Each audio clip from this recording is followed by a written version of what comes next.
I want you to think about something. When was the last time your mind was actually quiet? Not distracted, not watching Netflix and not just mindlessly scrolling. I mean genuinely quiet. Because I think a lot of people don't even realise how noisy their mind has actually become. It's thinking before you've even opened your eyes. It's questioning every decision, replaying conversations, imagining the worst case scenario, comparing yourself to everybody else, planning tomorrow but regretting yesterday, and eventually you just become so used to the noise and you just mistake it for who you are. But I don't think you are your thoughts. I think you're the person that's listening to them. And maybe this sounds familiar, that you're physically present, but mentally you're somewhere else. That you're having a conversation, but half your attention is still inside your own head. That you'll lay in bed exhausted, but your mind will suddenly decide that now is the perfect time to solve every single problem in your life. You'll replay something that you said 3 days ago. You'll imagine conversations that haven't even happened. You'll even argue with people that aren't even there. And that's you creating problems that don't even exist yet. And after a while, you don't just feel mentally tired, you start to feel emotionally drained. And that's not because life is always heavy, it's because your mind never gets a day off. I used to think that the goal was to just stop overthinking, to somehow just switch my brain off, but then I realised the harder I tried to fight my own thoughts, the louder they became. Because your mind, it's not just trying to annoy you, it's just trying to protect you. It's scanning around for danger to try and prevent you from failing. So what the problem really is that it can't always tell the difference between real danger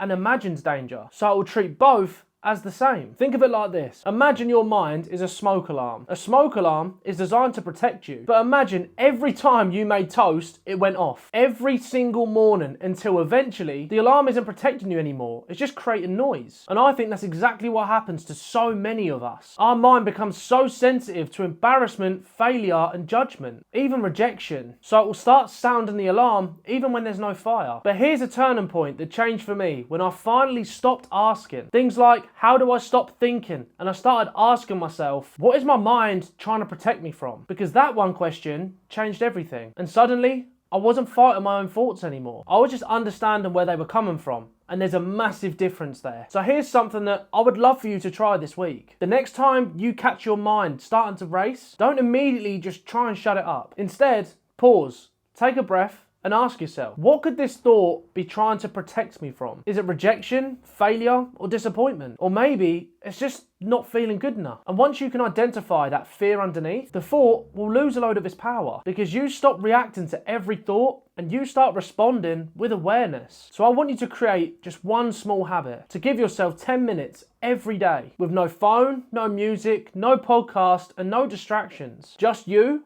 and your thoughts. And at first, it's probably going to feel uncomfortable because most of us have become so used to escaping our own mind that we've actually forgotten just how to sit with it. But over time, you stop fearing your thoughts and you start understanding them. And that understanding always comes before long-lasting change. So I don't think peace comes from having no thoughts. I think that peace comes from no longer thinking that every thought deserves your attention, because your mind will always create noise. That's just part of being human. But you get to decide what thoughts deserve a seat at the table and which ones just simply pass by. So again, before you leave, I just want to ask you one question. What's the thought that you keep believing that you need to start questioning? Because maybe the battle isn't just in your mind. It may be the fact that you've believed every thought that it's ever given you. So don't forget to drop a comment below, because chances are you're not the only person that's asking yourself these questions. And be sure to subscribe so the next video finds you when you need it. My name's Harley. Do the work, trust the process, and I'll see you in the next one.